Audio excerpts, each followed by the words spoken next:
நான் உங்களோட கூட பகிர்ந்து கொள்ள விரும்புகிறேன். ஏன்னா நேற்று நான் ஜெபிச்சுக்கிட்டு இருக்கும்போது மதியானம் டக்குன்னு உட்காந்து வேகமாக இதெல்லாம் எழுது அப்படின்னாரு. நான் மோஸ்ட்லி அது மாதிரி எழுதிட்டு வரவே மாட்டேன். வேகமாக எழுது அப்படின்னாரு. வேகமாக உட்காந்து 2 பக்கமாக எழுதிட்டேன். இதெல்லாம் எப்படி ஆண்டவர் கனெக்ட் பண்ண போறாரு எனக்கு தெரியாது. ஆனால் ஒன்று மட்டும் நிச்சயம், ஆண்டவர் இன்னைக்கு ஏதோ ஒரு மாற்றத்தை நம்மள்ட்ட எதிர்பார்க்கிறார். அல்லேலூயா. ஒரு பெரிய டிரான்ஸ்ஃபர்மேஷன் இந்த நாளில் நடக்க போகுது. அல்லேலூயா. ஆண்டவர் அவர் வைத்திருக்கிற திட்டங்களை இந்த நாட்களில் நம்மளோடு கூட இடைபடுவாராக. அல்லேலூயா. எடுத்து வாசிக்கலாம். அப்போஸ்தலரின் புஸ்தகம் 1 அதிகாரம் 11ஆம் வசனத்தை எடுத்து வாசிக்க கேட்கலாம்.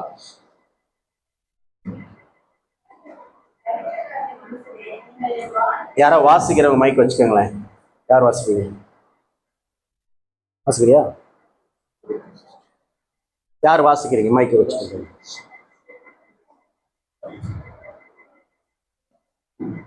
Thank you Lord.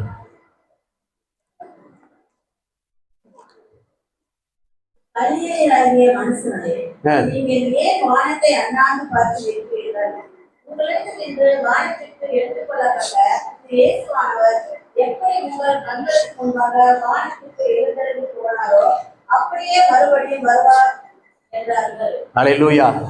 இன்னைக்கு சங்கீத பகுதி வாசிச்சோம்ல.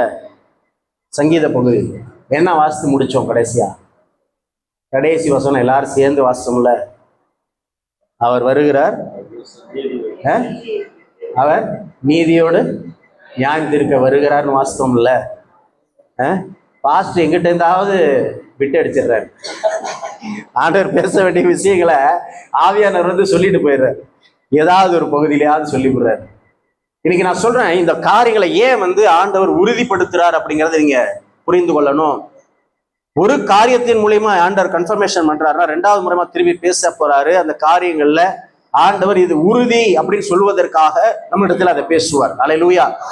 இந்த வசனம் சொல்லுகிறது, கலிலேயர மனுஷரே, நீங்கள் ஏன் வானத்தை அண்ணாந்து பார்த்து கொண்டிருக்கிறீர்கள்? உங்களிடத்திலிருந்து வானத்துக்கு எடுத்துக்கொள்ளப்பட்ட இந்த இயேசுவானவர் எப்படி உங்கள் கண்களுக்கு முன்பாக வானத்திற்கு எழுந்தள்ளி போனாரோ அப்படியே மறுபடியும் வருவார். அல்லேலூயா. அல்லேலூயா. எப்படி போனாரோ அதே மாதிரி வானத்திலிருந்து கீழே இறங்கி வருவேன் அப்படின்னு சொல்லி இருக்கிறார். ஆமென். அப்ப நம்ம வருகைக்காக காத்துட்டு இருக்கிறோம். எப்படா வருவாரு, நிம்மதியா போயிடலாமே. ஆனா இந்த வருகைக்கு நம்ம ஆயத்தமா இருக்கிறோம் அப்படிங்கிறது எத்தனை பேருக்கு நிச்சயமா இருக்கு? அதே போல ஆண்டவர் இன்னும் சில கேள்விகளை நம்மள்கிட்ட வச்சிருக்கிறார். இப்ப நம்ம ஆயத்தமா இருக்கிறோம் அப்படிங்கிறது ஒரு பகுதியா இருந்தாலும் இன்னொரு காரியமும் இருக்கு. ஆண்டவர் அவருடைய வருகையின் அடையாளங்களை நமக்கு வேதத்தில் தெளிவாய் சொல்லப்பட்டிருக்கிறது. மத்தேயு 24ஆம் அதிகாரத்துல 1லேருந்து நீங்க படிச்சு பார்த்தீங்கன்னாக்க, வருகைக்கு முன்பாக என்னென்ன நடக்குன்னு சொன்னாரோ அது அத்தனை இந்த நாள்ல நடந்து கொண்டிருக்கு. யுத்தங்களுடைய செய்திகளை நீங்க கேள்விப்படுவீங்க அப்படின்னு. இன்னைக்கு நம்ம அதெல்லாம் பார்க்கிறோம். எங்க பார்த்தாலும் நிலநடுக்கங்களும், எங்க பார்த்தாலும் இயற்கையினுடைய அழிவுகளும் இன்னைக்கு நடக்கும் அப்படின்னு சொல்லி ஆண்டவர் அன்னைக்கு சொன்ன காரியங்கள் எல்லாம் இன்னைக்கு நிறைவேறி கொண்டிருக்கிற காலகட்டத்துக்குள்ள நம்ம இருக்கிறோம். இதை நீங்க பார்க்கும் பொழுது ஆண்டவருடைய வருகை மிக சீக்கிரமா இருக்கிறது என்பதை நீங்கள் அறிந்து கொள்ளும்படிக்கு ஆண்டவர் இந்த வசனங்களை சொல்லி வச்சிருக்கிறார். அல்லேலூயா. அப்ப வருகை மிக சீக்கிரமா இருக்கு அப்படிங்கிறது ரொம்ப நிச்சயம். அதுல 12ஆம் வசனத்தை எடுத்து வாசிங்க. 24:12.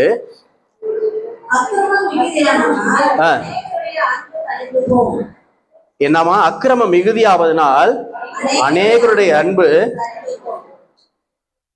அன்பு தணிந்து போகும். இந்த வார்த்தை எழுதப்பட்டிருக்கு அந்த குறிப்பிடப்பட்ட அந்த 2ஆம் வருகைக்கு முன்பாக நடக்க போகிற காரியங்கள்ல. கொஞ்சம் யோசிச்சு பாருங்க. இறுதி நாட்கள்ல அன்பு தணிந்து போகும். இது நடக்குதா? அன்னைக்கு இது நடக்குதா? அப்ப கண்ணால பார்த்துட்டு இருக்கிறோம்ல. ஒருத்தர் ஆக்சிடென்ட் ஆகி விழுந்து கிடக்குறான், வீடியோ எடுக்க ரெடியா இருக்கிறாங்க, தூக்கி விட யாரும் ரெடியா இல்லை. எவ்வளவு மோசமான ஒரு உலகத்துல நம்ம வாழ்ந்து கொண்டிருக்கிற நிலையில இருக்கிறோம். கொஞ்சம் யோசித்து பாருங்க.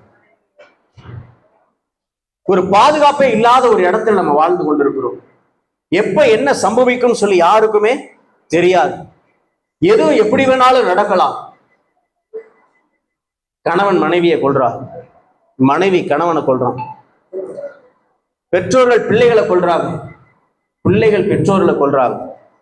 இதெல்லாம் இன்னைக்கு எங்கெங்கயோ எப்பயோ நடந்துட்டு இருக்கிற சம்பவங்கள்லாம் டெய்லி நம்ம கேட்கிற மாதிரி, ஒரு நாளைக்கு ஒரு சம்பவம் இல்லை, நிறைய சம்பவங்கள் இன்னைக்கு நடந்து கொண்டிருக்கு. இதுக்கெல்லாம் மூல காரணம் எங்க இருக்குன்னாக்க, இறுதி நாள்ல அன்பு தணிந்து போகும் ஆண்டவர் சொன்ன அந்த வார்த்தைகளை நம்ம நோக்கி பார்க்கிறோம். சரிங்க, இது அங்க நடந்துச்சு, அங்க இப்படி இருக்கு, அதனால ஓகே. ஆனா நம்ம எப்படி இருக்கிறோம் கொஞ்சம் ஆராய்ச்சி பாருங்களேன். ஆண்டவர் சில காரியங்களை ஆண்டவர் நம்மள்கிட்ட பேசும் பொழுது நம்ம ரொம்ப கவனமா இருக்கும். ஏன்னா இந்த இறுதி நாட்கள்ல நடக்கிற சம்பவங்கள்ல இன்னொரு சம்பவம் எழுதப்பட்டிருக்கிற காரியங்களை நீங்க வேதத்துல பார்த்தீங்கன்னா, அதிலேயே 24, 37, 38, 39 நோவாவின் காலத்தில் எப்படி நடந்ததோ அப்படியே மனுஷகுமாரன் வரும் காலத்திலும் நடக்கும். எப்படியெனில்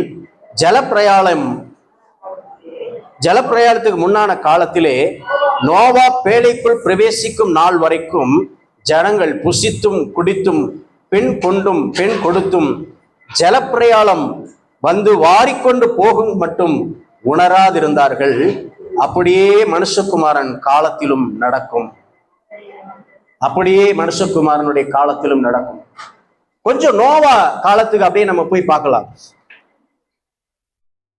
நோவா காலத்துக்கு நீங்க போவீங்கன்னா, நோவா கிட்ட ஆண்டவர் சொல்றாரு, இப்ப இருக்கக்கூடிய ஜனங்களுடைய பாவங்கள் என்னுடைய சமூகத்துல எட்டி இருக்குப்பா. ஆனா இந்த ஜனங்கள் இருக்கக்கூடிய இடத்துல நான் உன்னை மட்டும் நீதிமானா நான் பார்க்கிறேன், உன் குடும்பத்தை மட்டும் நான் காப்பாற்ற விரும்புகிறேன் அப்படின்னு சொல்லி அவர் சொல்றார். அதனால நீ ஒரு பேழையை கட்டு, அது எவ்வளவு அகலா இருக்கணும், எவ்வளவு நீளம் இருக்கணும், எவ்வளவு உயரா இருக்கணும், எப்படி எல்லாம் செய்யணும், எதெல்லாம் வரணும், எல்லாமே ஆண்டவர் சொல்றார். அதெல்லாம் அவர் செய்யும் பொழுது இந்த நோவா சும்மாலாம் இல்லை. இந்த நோவா பேழையை கட்டிக்கிட்டு இருக்கிறப்ப அந்த ஜனங்கள்லாம் இவனை தூஷிச்சுக்கிட்டே இருக்கிறாங்க. அவனை குறிச்சு அவங்க பேசிக்கிட்டே இருக்கிறாங்க, இவன் என்ன சரியான முட்டாளா இருப்பான் போல இருக்கு, என்ன பண்ணிட்டு இருக்கிறான்னு சொல்லி. ஆனா அந்த நாட்கள்ல இந்த நோவா ஒவ்வொரு நாளும் இந்த பேழையை கட்டுறது மட்டுமல்ல, ஒரு பெரிய வெள்ளம் வரப்போகுதுப்பா, தண்ணி எல்லாத்தையும் வாரிட்டு போகுது, சீக்கிரம் மனம் திரும்புங்க, சீக்கிரம் மனம் திரும்புங்கன்னு சொல்லி ஒவ்வொரு நாளும் அவன் அறிக்கை பண்ணிக்கிட்டே இருக்கிறான். ஆனா அவங்க யாரும் நம்பல. ஏன் தெரியுமா? ஏன்? அது வரைக்கும் மழையே பார்க்கல, பெய்யல. அதனால எப்படி இதெல்லாம் சாத்தியம், இதெல்லாம் நடக்குமா அப்படின்னு அவங்க இருதயத்துல ஒரு எண்ணம். ஆனா அந்த சம்பவம் நடக்கும் பொழுது ஆண்டவர் சொன்ன மாதிரியே எல்லாம் அழிக்கப்பட்டு போச்சு. அன்னைக்கு எப்படி நடந்துச்சோ அதே மாதிரி இன்னைக்கும் நடக்கும் அப்படிங்கிறார். இன்னைக்கும் நடக்கும். இன்னைக்கு சுவிசேஷம் எல்லா இடங்களிலும் அறிவிக்கப்பட்டு கொண்டு இருக்கிறது. எல்லா இடங்களிலும் சுவிசேஷம் அறிவிக்கப்படுகிறது. ஆனா எத்தனை பேருக்கு அந்த உணர்வுகள் உண்டாயிருக்கிறது நீங்க யோசிச்சு பாருங்க. இன்னைக்கு நம்ம இங்க இருக்கிறோம், எல்லாம் நீட்டா ட்ரெஸ் பண்ணிட்டு உட்கார்ந்து இருக்கிறோம். வெளியில பாக்குறப்ப எல்லாம் நல்லா தான் இருக்கிறோம். ஆனா நம்மளுடைய இருதயத்தை அவர் அறிவார். நம்முடைய இருதயத்தை அவர் அறிவார். நீங்க யாரா இருக்கிறீங்கன்றதை அவர் அறிவார். உங்களுக்குள்ள அந்த உணர்வு இருக்கா?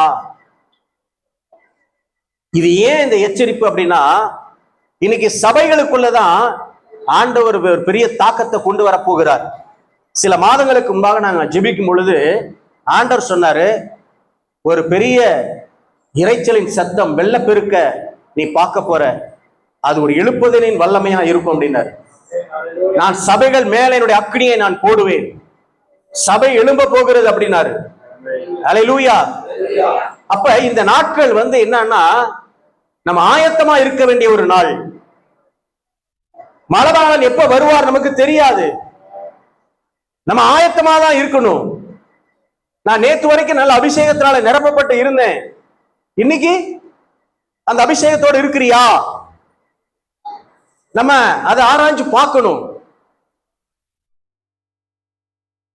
நம்ம ஒரு உவமையை பார்க்கிறோம் வேதத்துல. 10 ஸ்திரீகள், அதுல 2ஆ பிரிக்கிறாங்க. 10 ஸ்திரீகளும் கர்த்தர் வராரு சத்தம் கேட்டு ஆயத்தமா தான் இருக்கிறாங்க. 10 பேர்கிட்ட என்ன இருக்கதா செய்து, ஆனா அவர் வர காலம் தாழ்த்துகிறார்ன்ற உடனே கொஞ்சம் யோசிச்சு பாருங்க. 10 பேர் அவன் அபிஷேகம் பெற்றப்பட்டவங்க தான். அதுல பாதி பேர் தூங்கிட்டாங்க.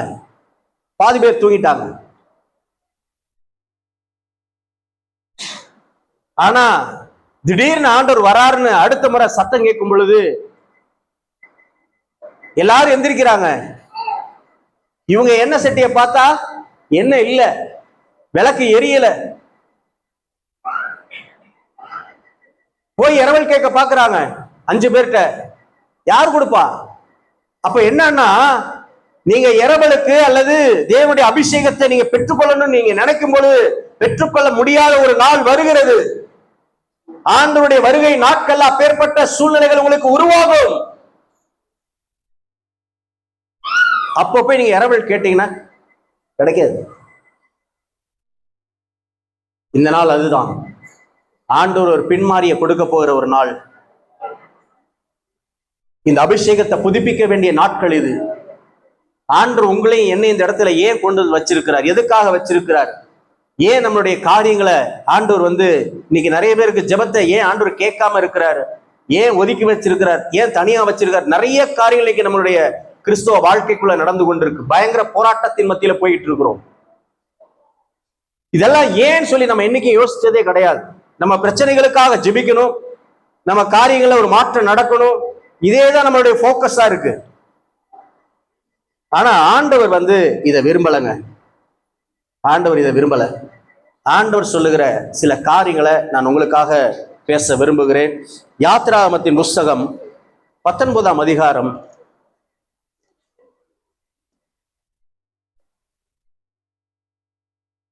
அதுல 9 முதல் உள்ள வசனங்களை பாருங்க. அப்பொழுது கர்த்தர் மோசேயை நோக்கி,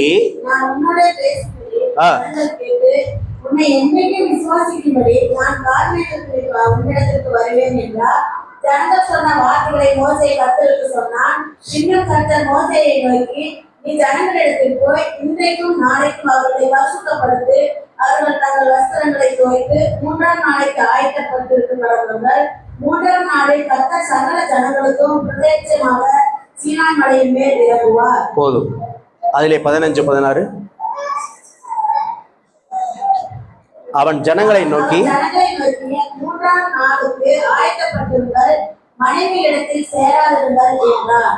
3ஆம் நாள் விடியற் காலத்தில் இடி முழக்கங்களும் மின்னல்களும் மலையின் மேல் ஆர்மேகம் மகா பலத்த எக்கால சத்தமும் உண்டாயிட்டு பாளையத்தில் இருந்து ஜனங்கள் எல்லாரும் கழுவினார்கள். போதும். கொஞ்சம் யோசிச்சு பாருங்க. ஆண்டவர் சொல்ற சில காரியங்களை நீங்க கவனமா புரிந்து கொள்வீங்கன்னா, நம்ம என்ன சூழ்நிலைகளுக்கு மத்தியில இருக்கிறோம், ஆண்டவர் ஏன் இதெல்லாம் தெளிவுபடுத்துறாருன்றதை நீங்க புரிந்து கொள்வீங்கன்னா, இன்னைக்கு நம்மளை ஆண்டவர் ரிவ்யூ பண்ண விரும்புறார். நம்ம மேல ஒரு அபிஷேகத்தை கொடுத்து சில காரியங்களை நம்ம மூலியமா செய்ய அவர் ஆயத்தமா இருக்கிறார். ஆண்டவர் சில நபர்களை பிரித்தும் வைத்திருக்கிறார். இதுக்கெல்லாம் ரீசனை நீங்க பார்க்க போறீங்க. அல்லேலூயா. இவர் சொல்றாரு, நீங்க அவங்க எல்லாத்தையும் போய் 3ஆம் நாளுக்கு அவர்களை ஆயத்தப்படுத்து அப்படிங்கிறார். நான் ஒரு 20-25 வருஷத்துக்கு முன்னாடி பிரசங்கம் பண்ணும் பொழுது என்னுடைய ஆரம்ப காலகட்டத்தில் இந்த காரியத்தை ஆண்டவர் எனக்கு காண்பிச்சார். காண்பிக்கும் பொழுது நான் அப்ப ஏறக்குறைய 2000 வருஷம் நெருங்கி, அப்ப நான் பேசும் பொழுது நான் சொல்லுவேன், ஆண்டவருடைய வருகை எனக்கு தெரிஞ்சு ஒரு 2038 50க்குள்ள இருக்கும் அப்படின்னு. 2038 50க்குள்ள இருக்குன்னு டைரக்டாவே நான் ப்ரீச் பண்ணிட்டு இருந்தேன். ஏன் இதை நான் அப்ப ப்ரீச் பண்ணேன்னு எனக்கு தெரியாது. ஆனா அந்த நாட்களை நான் பார்க்கிறேன். ஆண்டவர் சொல்றாரு, 3ஆம் நாளுக்காக ஆயத்தப்படுங்கள். வேதத்துல சொல்லப்பட்டிருக்கு, ஆண்டவருடைய பார்வையில ஒரு நாள் 1000 வருஷம் போலவும் 1000 வருஷம் ஒரு நாள் போலவும் இருக்கிறதுன்னு. இங்க சொல்லப்படுகிற அந்த 3ஆம் நாள் என்பது 3000 வருஷத்தை குறிக்கிறது. அல்லேலூயா. இப்ப 2000 வருஷம் முடிஞ்சு 3ஆம் நாள் என்ன எழுதப்பட்டிருக்குன்னா, 3ஆம் நாள் விடியற் காலத்தில் அப்படின்னு எழுதப்பட்டிருக்கு. 3ஆம் நாள் ஆயத்தப்பட்டாயிருச்சு. ஒரு நாள் விடியும் பொழுது ஒரு 4 மணி 3 மணியில 4 மணி தான் நமக்கு அடுத்த நாள்ல அது பொழுது விடியக்கூடிய ஒரு நேரமா எடுத்துக்கொள்றோம். அல்லேலூயா. அப்ப விடியற் காலத்துல அவர் வரப்போறாருன்னா அந்த நாட்கள்ல தான் அவர் வரவே போறாரு. அல்லேலூயா. அப்ப அன்னைக்கு நான் பேசிக்கிட்டு இருக்கும் பொழுது அதனுடைய அர்த்தம் எனக்கு முழுசா புரியல. ஆனா இன்னைக்கு அது அத்தனை தத்ரூபம் நம்ம பார்த்துட்டு இருக்கிறோம். இந்த 25 வருஷத்துக்குள்ள ஏகப்பட்ட மாற்றங்கள் இன்னைக்கு நடந்துட்டு இருக்கு. ஒவ்வொரு நாளும் ஒரு சில மாற்றங்கள் நடந்து கொண்டிருக்கு. இன்னைக்கு அமெரிக்கா என்ன சூழ்நிலையில இருக்கு அப்படின்றது நமக்கு நல்லா தெரியும். அதே மாதிரி இஸ்ரேல் ஒரு நாடாகவே யாருக்குமே தெரியாத நாட்கள் இருந்தது போக இன்னைக்கு இஸ்ரேல தெரியாத நாடே கிடையாது. இஸ்ரேல் பாத்தீங்கன்னா ஒரு சின்னோண்டு நாடு, எங்க இருக்குன்னே தெரியாது, சின்னோண்டா இருக்கு. அது எவ்வளவு பெரிய காரியங்களை அது செய்து கொண்டிருக்கு. இதெல்லாம் வேதத்துல தெளிவா எழுதப்பட்டிருக்கு. அப்ப நான் இப்ப என்னத்துக்காக இந்த விஷயங்களை உங்களுக்கு மேற்கோள் காட்ட விரும்புறேன் அப்படின்னா, கொஞ்சம் யோசிச்சு பாருங்க. ஆண்டவருடைய வருகைக்கு முன்பாக என்ன நடக்கும் நாங்க சொல்லப்பட்டிருக்கோ அதெல்லாம் இப்ப நடந்துகிட்டும் இருக்கு. ஆண்டவர் 3ஆம் நாள் விடியற் காலத்துல நான் சீனாய் மலை மேல இறங்கி வருவேன் அப்படின்னு சொன்ன காரியமும் அங்க அப்போஸ்தலர் 1:11 நம்ம பார்த்தோம்ல. எப்பா நீ எப்படி பார்த்துட்டு இருக்கிறே அதே போல திருப்பி வருவாருன்னு சொன்னாங்கல்ல. அதே போல அவர் வருவதற்கு உண்டான ஆயத்த நிலைகள் இன்றைக்கு ரொம்ப சீக்கிரமா இருக்கு. அல்லேலூயா. நம்ம இதுக்குள்ளதான் வரும்ன்றது நம்ம ஓரளவுக்கு கணிக்கக்கூடிய ஒரு சூழ்நிலைகளுக்குள்ள இருக்கிறோம். ஏன்னா அவர் வரக்கூடிய நாளையும் வேலையும் நம்ம யாருக்கும் தெரியாது. நாளைக்கு வருவார் யாரும் சொல்ல முடியாது. இன்னைக்கே வந்துருவாருனாக்க வந்ததுதான், முடிஞ்சு போச்சுதான். அப்ப என்னன்னா எதுவுமே நமக்கு தெரியாதுன்ற பட்சத்துல நம்ம வாழ்ந்து கொண்டிருக்கிற இந்த காலகட்டத்துல ஆண்டவர் சொல்றாரு, நம்மளை ஏமாற்றிக் கொள்ளக்கூடாதபடிக்கு, நம்மளே நம்ம வஞ்சித்துக் கொள்ளக்கூடாதபடிக்கு நமக்கு கொடுக்கப்பட்ட நேரத்தை காலத்தை நம்ம பிரயோஜனப்படுத்திக் கொள்ள வேண்டும் என்று ஆண்டவர் விரும்புகிறார். அல்லேலூயா. நமக்கு ஆண்டவர் அபிஷேகத்தை கொடுத்திருக்கிறார். எதுக்கு கொடுத்தார்? எதுக்கு உங்களுக்கு அபிஷேகம் தேவை? உங்களை அபிஷேகம் பண்றதுனால அவருக்கு என்ன லாபம்? கொஞ்சம் யோசிச்சு பாருங்க. அபிஷேகம் எதுக்காக? பரிசுத்த ஆவியானவர் நம்ம மேல இறங்கி வந்தார்ல, எதுக்காக இறங்கி வந்திருக்கிறார்? 2 காரியம்தான். ஒண்ணு, நம்ம பரிசுத்தமா இந்த பூமியில வாழ்றதுக்கு, ஆவியின் கனிகளோடு நம்ம பூமியில வாழ்றதுக்கு. 2வது, அவர் வரும்பொழுது நம்ம எடுத்துக்கொள்ளப்படுவதற்கு அவர் முத்திரையா இருக்கிறார்னு சொல்லப்படுது. ஓகேவா? அப்ப இடையில நடக்கிற மற்ற காரியங்கள் எல்லாம் என்ன அப்படின்னு சொல்லி நீங்க பாத்தீங்கன்னாக்க, பரிசுத்த ஆவியானவர் உங்களிடத்துல வரும் பொழுது சகல சத்தியத்திலும் உங்களை நடத்துவார், வரப்போகிற காரியங்களை உங்களுக்கு வெளிப்படுத்துவார்னு இருக்கு. அல்லேலூயா. அப்ப என்னன்னா இந்த ஆவியானுடைய வேலை என்னன்னு கேட்டீங்கன்னா, சகல சத்தியத்திலையும் உங்களை நடத்தி வரப்போகிற காரியங்களுக்கு உங்களை சொல்லி உங்களை என்ன பண்ணுவார்னா என்கரேஜ் பண்ணுவார். ஒரு பக்கம் வான் பண்ணுவாரு, இன்னொரு பக்கம் ஆயத்தப்படுத்துவார். அல்லேலூயா. அப்ப ஆவியானவர் நம்ம மேல இருக்கிறதுடைய நோக்கத்தை நம்ம புரிந்து கொள்ளணும்னாக்க நம்ம போக்கஸ்டா அவருடைய பார்வையில எப்பயுமே நம்ம நிக்கணும். அல்லேலூயா. நம்ம சில வருஷங்களுக்கு முன்பாக, ரொம்ப ஒரு 20-30 வருஷத்துக்கு முன்னாடி எல்லாம் போனீங்கன்னாக்க வீட்டுல எல்லார் வீட்லயும் டிவி இருக்கணும்னு பார்த்தா இருக்காது. அப்படி சில வீடுகளில் டிவி இருந்ததுன்னா மேல ஒரு ஆண்டனா இருக்கும். என்ன பண்ணுவாங்கன்னு கேட்டீங்கன்னாக்க, மேல ஒருத்தர் நின்றுக்குவாங்க, கீழே ஒருத்தர் நின்றுக்குவாங்க, வீட்டுக்குள்ள ஒருத்தர் இருப்பாங்க. எப்பா டியூன் பண்ற சுத்திரம் தெரியுதா பாருன்னுவாங்க. எத்தனை பேர் சுத்தி இருக்கிறீங்க? நான்லாம் சுத்தி இருக்கிறேன்ப்பா. தெளிவா தெரியுது அப்படின்னு என்ன பண்ணுவோம்? நிறுத்திடுவோம். டே மாத்திராதரா. இப்ப நான் சொல்றேன், ஆண்டவர் தெளிவா நமக்கு தெரியும்படிக்கு ஒரு இடத்துல அப்படி நிறுத்த சொல்றாரு. தெளிவா நமக்கு தெரிகிற இடத்தை நிறுத்த சொல்றாரு. அல்லேலூயா. இதுவரைக்கும் உங்க வாழ்க்கைக்குள்ள நீங்க கடந்து போன சூழ்நிலைகள் எல்லாம் உங்களுக்கு எதிராக இருந்திருக்கு. பிரச்சனைகளுக்கு மத்தியில, வேதனைக்கு மத்தியில, போராட்டத்தின் மத்தியில, வியாதியின் மத்தியில, எல்லாத்துக்கும் மத்தியில நீங்க போயிட்டு இருக்கிறீங்க. ஆனா ஏன் இந்த காரியங்கள்லாம் நமக்குள்ள இருந்தாலும் ஆண்டவர் ஒரு விஷயத்தை ரொம்ப போக்கஸ்டா வச்சிருக்கிறார். ஒரு விஷயத்தை போக்கஸ்டா வச்சிருக்கிறார். என்னன்னாக்க, நீங்க அதே மத்தேயு 24:24 பாத்தீங்கன்னா,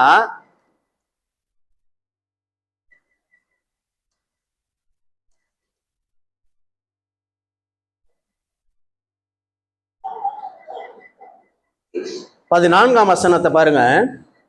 ராஜ்யத்தினுடைய இந்த சுவிசேஷம் பூலோகம் எங்கும் உள்ள சகல ஜாதிகளுக்கும் சாட்சியாக பிரசித்திக்கப்படும். அப்பொழுது முடிவு வரும். முடிவு எப்ப வரும் அப்படின்னாக்க, இந்த ராஜ்யத்தினுடைய சுவிசேஷம் பூலோகம் உள்ள சகல ஜாதிகளுக்கும் சாட்சியாக பிரசங்கிக்கப்படும். அப்பொழுது முடிவு வரும். ஏன் வருக காலம் தாழ்த்தப்படுது அப்படின்னாக்க, இதைத்தான் நம்ம ஃபோக்கஸ் பண்ணி ஆகணும். இந்த சுவிசேஷம் எல்லா ஜனங்களுக்கும் சாட்சியாய் அறிவிக்கப்படுமா? அல்லேலூயா, அல்லேலூயா. அப்ப என்ன விஷயம்னாக்க, இந்த சுவிசேஷம் எல்லாருக்கும் போய் சேர வேண்டிய கட்டாயத்துக்குள்ள இருக்கு. அது போய் சேரணும். யார் போய் சேர்ப்பாங்க? இந்த பக்கத்துல இருக்கிறவங்க. பாஸ்ட் போய் சேர்த்துக்குவார். இன்னைக்கு பாஸ்ட் அந்த காரியங்களெல்லாம் டச் பண்ணாரு.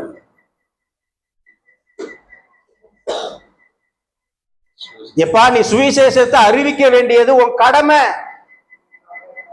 உன் கடமை.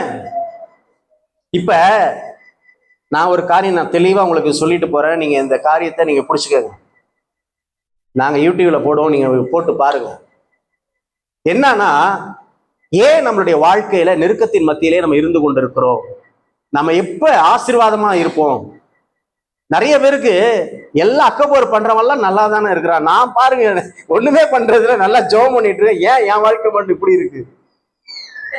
இன்னைக்கு நிறைய கேள்விகள் இருக்கும், நிறைய கண்ணீரான பாதைகள் உங்களுக்கு இருக்கும்.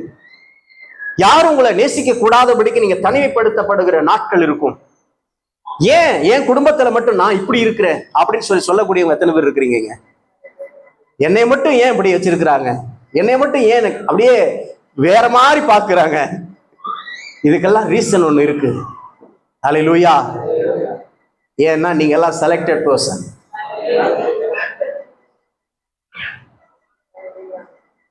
இதை நீங்க விரும்பியே ஆகணும். எல்லாரும் விரும்பலனாலும் கொடுப்போம். எத்தனை பேர் ஆயத்தமா இருக்கிறீங்க?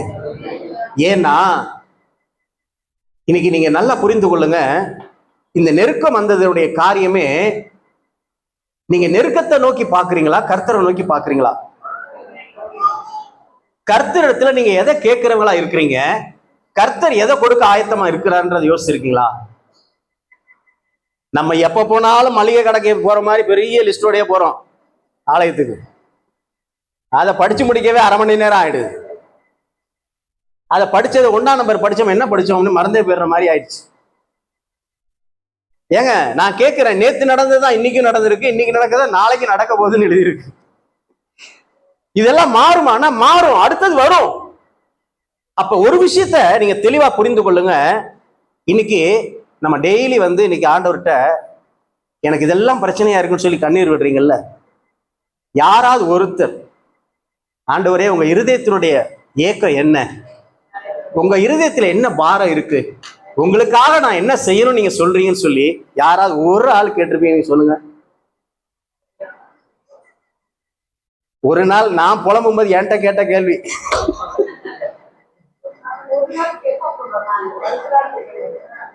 என்னன்னா, ஆண்டவருடைய நான் என் பிரச்சனையை பேசி அழுதுகிட்டு இருக்கிறப்ப அவர் சொல்றாரு, உன்னை விட அதிகமா நான் தான் அழுதுகிட்டு இருக்கிறேன் அப்படிங்கிறாரு.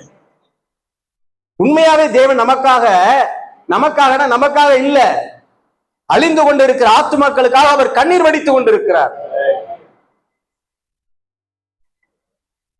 இப்ப சூழல்கள் எல்லாத்தையும் ஆண்டவர் மாத்திக்கிட்டு இருக்கிறார். இப்ப இனி நடக்க போற சம்பவங்களை நான் உங்களுக்கு சொல்றேன். நீங்க இதை தெளிவா புரிந்து கொள்ளுவீங்கன்னாக்க நீங்க ஆயத்தப்படுவீங்க. உங்க சூழ்நிலைகளை நீங்க பார்க்க மாட்டீங்க. கர்த்தருக்காக எழும்பும்படிக்கு கர்த்தர் உங்களுக்கு உதவி செய்வாராக. அல்லேலூயா. என்ன சூழ்நிலை அப்படின்னு பாத்தீங்கன்னாக்க, வெளிப்படுத்துதல் 1ஆம் அதிகாரத்துக்கு நேரம் வாங்கல. வெளிப்படுத்துதல் 1 அதிகாரம் 9-10 வசனங்களை வாசிக்கலாம்.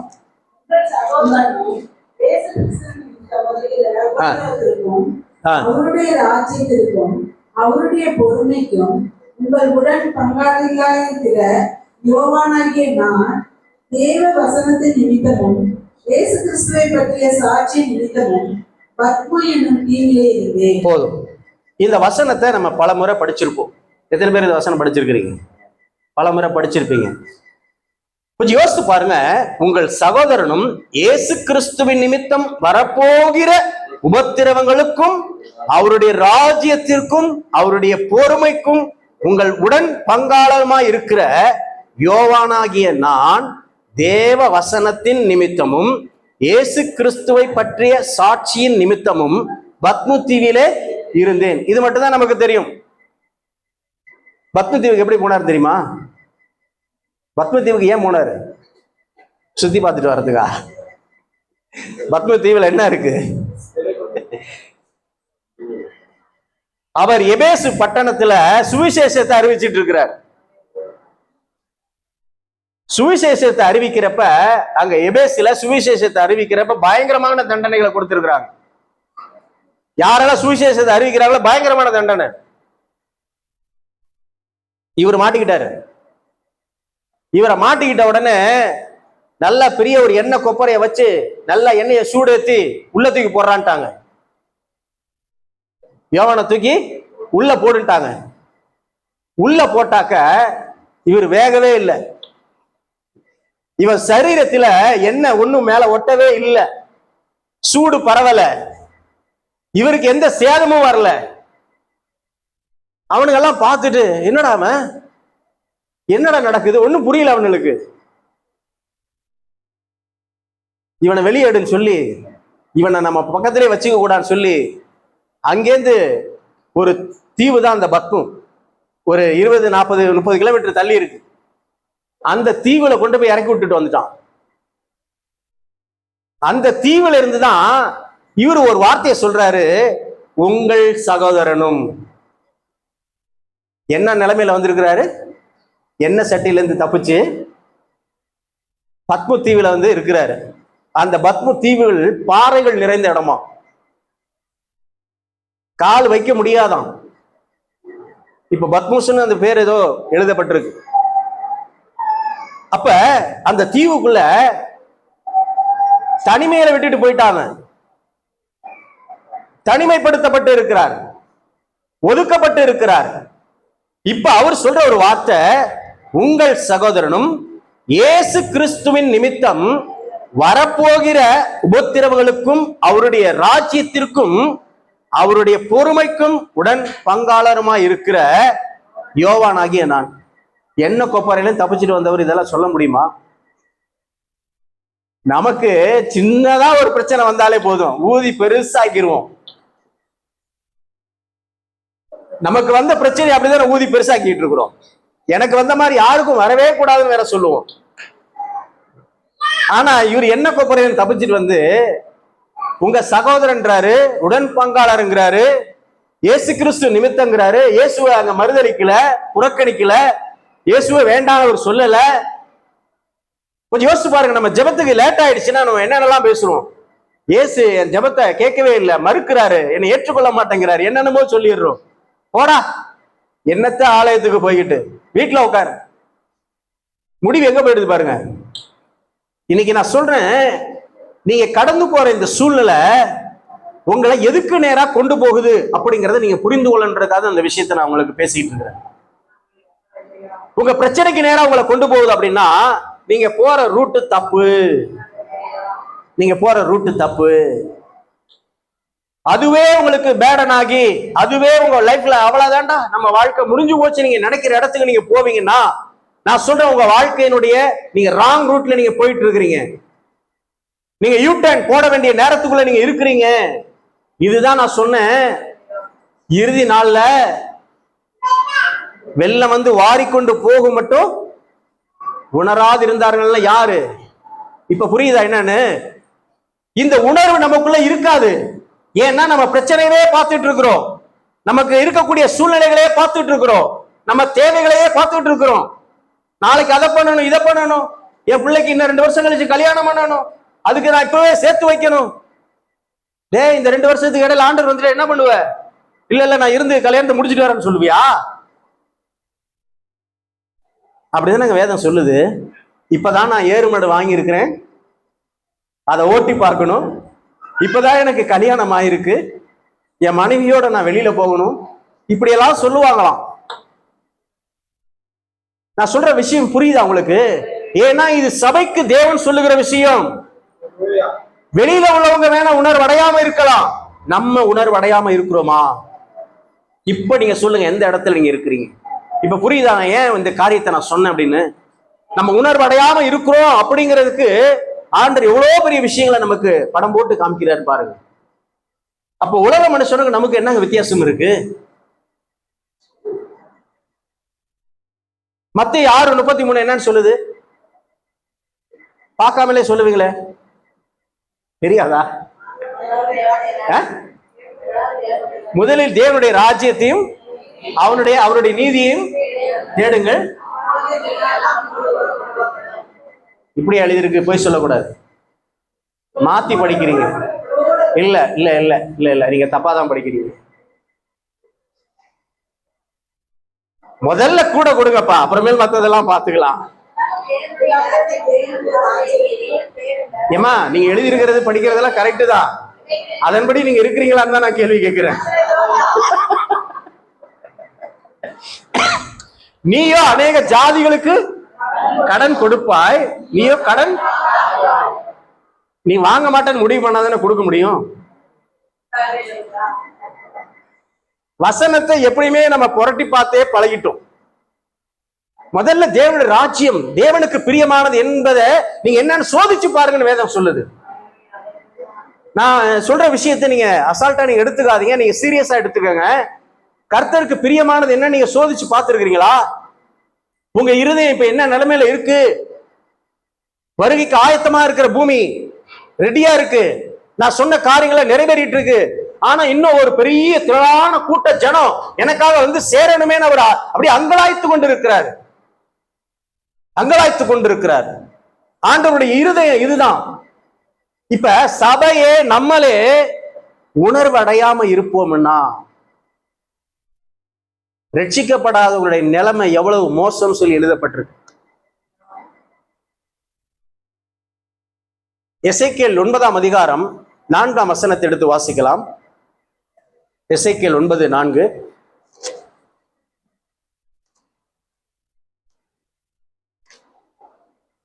கர்த்தர் அவனை நோக்கி, நீ எருசலேம் நகரம் எங்கும் உருவப் போய் அதற்குள்ளே செய்யப்படுகிற சகல அருவருப்புகளுக்கும் நிமித்தமும் பெருமூச்செடுத்து அழுகிற மனுஷரின் நெற்றிகளில் அடையாளம் போடு என்றார். என்ன சொல்றாரு? யாரெல்லாம் அவங்க வீட்டுல அவங்க பிரச்சனைக்காக அழுகுறாங்களோ அவங்க மேல எல்லாம் அடையாளம் போடுன்னு இருக்கா? எதுக்காக? நீ எருசலேம் நகரம் எங்கிலும் உருவ போய் அங்க எருசலேம்ல செய்யப்படுகிற அருவருப்பான காரியங்கள் நிமித்தம் அழுது யாரெல்லாம் அந்த காரியத்துக்காண்டி ஜெபிக்கிறானோ அவனுடைய நெற்றியில அடையாளம் போடுகிறார். அந்த அடையாளம் நம்ம மேல இப்ப இன்னைக்கு வந்திருக்குமா? இருக்கா? சரி, இல்ல என்னதான் பண்ணுவாங்கன்னு பாத்துக்குவோம். 6ஆம் வசனம் படிங்க. முதியோரையும் வாலிபரையும் கன்னிகைகளையும் குழந்தைகளையும் ஸ்திரீகளையும் சங்கரித்து கொண்டு போடுங்கள்.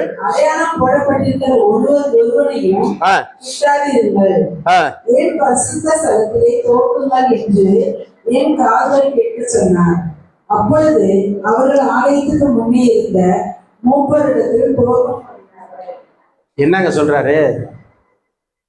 இங்க எல்லாம் யாரெல்லாம் அடையாளம் யாராவது வெட்டிடுவோம் இன்னைக்கு. கொஞ்சம் யோசிச்சு பாருங்க.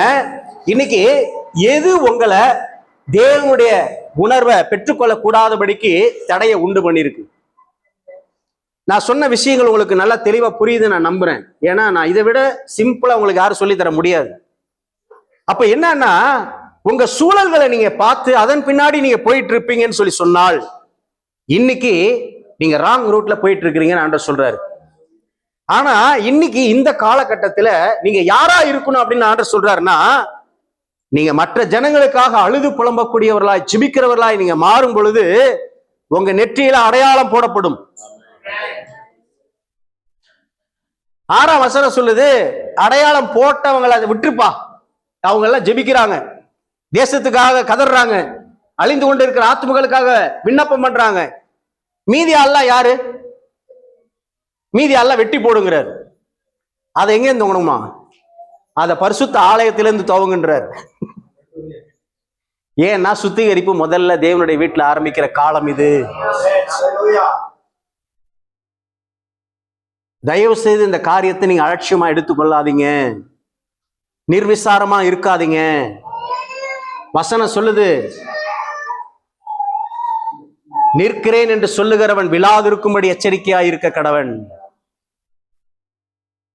ஆண்டவர் தெளிவா பேசிக்கிட்டு இருக்கிறார். நீங்க இந்த காலங்களை, இந்த நேரங்களை நீங்க வீணாக்குவீங்க அப்படின்னாக்க அவருடைய கோபாக்கினையிலிருந்து நீங்க எப்படி தப்பித்துக் கொள்ள முடியும்? நம்ம என்ன நினைச்சிட்டு இருக்கோம், பரிசுத்த ஆவியானவர் நம்ம மேல வந்துட்டா போதும், நம்ம அப்படியே சேஃபா போயிடலாம். அதுக்கு அபிஷேகத்தை கொடுத்தாரு, அதுக்கு உங்களை தேடி வந்து உங்களை மீட்டு எடுத்தாரு. சாட்சி சொன்னா மட்டும் அப்படியே அழுவ வந்துடும், என்னை எப்படி இருந்து தூக்குனார் தெரியுமா அப்படின்னு. நாங்க எங்க பெரிய பையன் வந்து உடம்பு முடியாம ஹாஸ்பிட்டல்ல இருந்தான். சின்ன பையன் இருந்த மாதிரி அவனும் ஒரு நாள் ஒரு முறை இருந்தான். அப்ப வந்து ஒரு மாசமா வச்சுக்கிட்டு இருக்கிறோம். அவனுக்கு ஃபீவரு. எதனால இந்த ஃபீவர் வந்துருச்சுன்னு அந்த டாக்டராலையும் கண்டுபிடிக்க முடியல. திருச்சியில இருக்கிற மொத்த டாக்டரையும் பார்த்துருவோம், சில்ட்ரன்ஸ் டாக்டர்.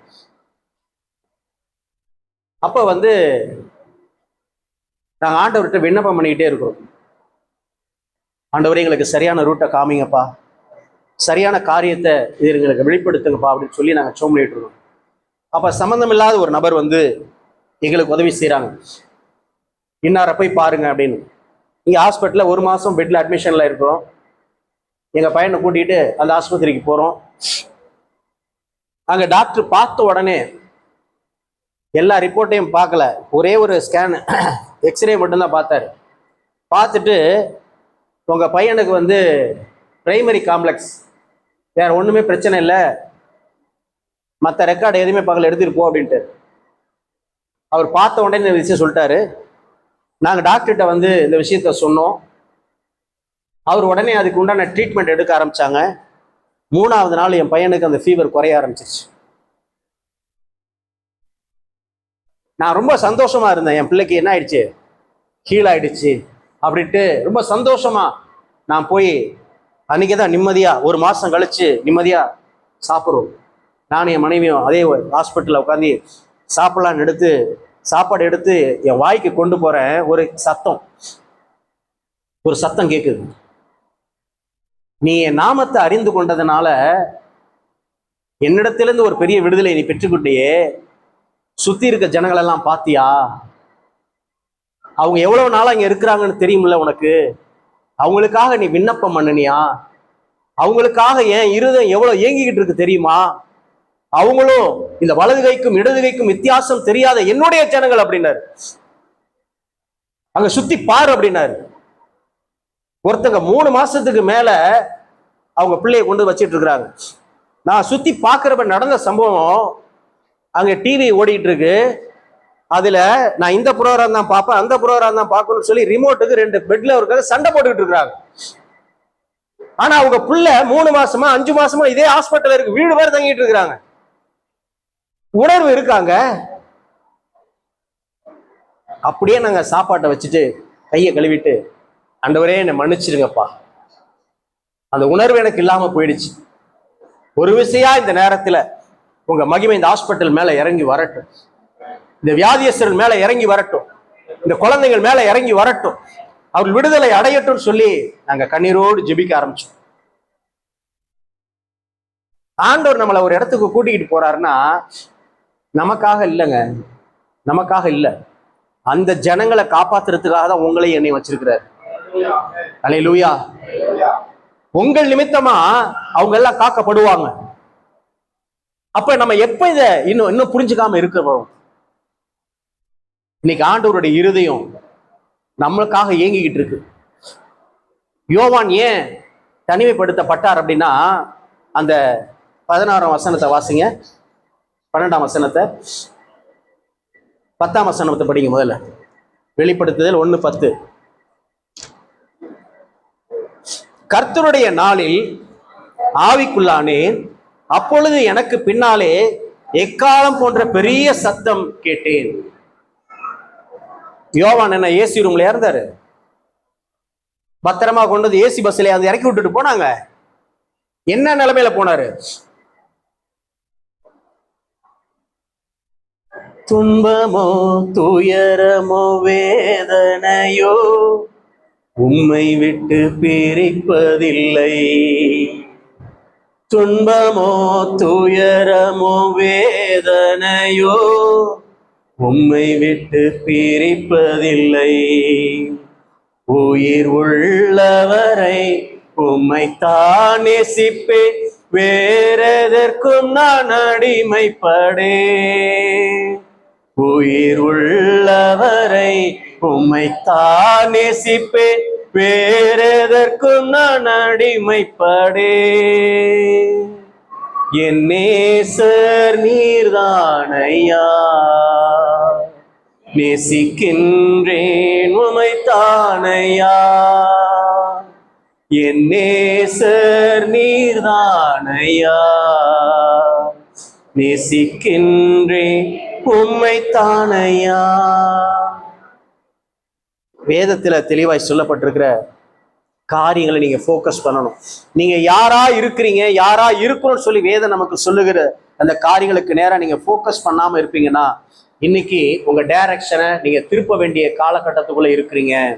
அல்லேலூயா. ரோமர் 7ஆம் அதிகாரம்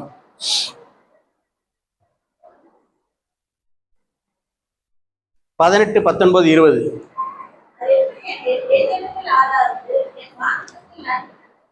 நன்மை வாசமாய் இருக்கிறது என்று நான் அறிந்திருக்கிறேன். நன்மை செய்ய வேண்டும் என்ற விருப்பம் என்னிடத்தில் இருக்கிறது. நன்மை செய்ய வேண்டும் என்ற விருப்பம் என்னிடத்தில் இருக்கிறது, நன்மை செய்வதோ என்னிடத்துல இல்லை. அப்ப என்னன்னா எண்ணம்லாம் இருக்குதான், ஆனா ஆக்ஷன் என்ன? What is your action? நான் அப்படிதான் நினைச்சேன் பிரதர், நினைச்சேன், ஏன் செய்யல? ஏன் செய்யல? முடியல. நான் எப்படி கொடுக்கறது? எனக்கு பிடிச்சது ஆச்சு இது அப்படி நம்ம நினைக்கிறோம். ஆனா இன்னொரு வார்த்தை எழுதப்பட்டிருக்கு, அதுலயே 8ஆம் அதிகாரம் 38, 39 வாசிங்க. மரணமானாலும் ஜீவனானாலும் தேவ தூதர்களானாலும் அதிகாரங்களானாலும் வல்லமைகளானாலும் நிகழ்காரியங்களானாலும் வரும் காரியங்களானாலும் உயர்வானாலும் தாழ்வானாலும் வேற எந்த சிருஷ்டியானாலும்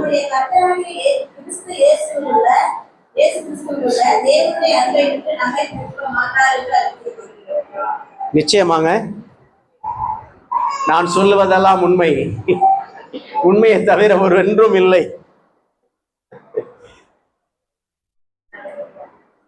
அவர் சொல்றாரு, நான் நன்மை செய்யற என்ன எனக்கு இருக்கு, என்னிடத்துல நன்மை இல்லை. இதெல்லாம் நீங்க சோதிச்சு பாருங்க. அப்ப நமக்கு அந்த உணர்வு இருக்கா? எங்க நீங்க சுத்தினாலும் ஒரே புள்ளி எதுனா, இந்த உணர்வு சபைக்கு இன்னைக்கு நமக்கு இருக்கா? நம்ம எதை குறித்து நம்ம சிந்தித்து கொண்டு எதை நம்ம போக்கஸ் பண்ணி கொண்டு இருக்கிறோம்? இன்னும் ஒரு படி மேல போய் பாத்தீங்கன்னாக்க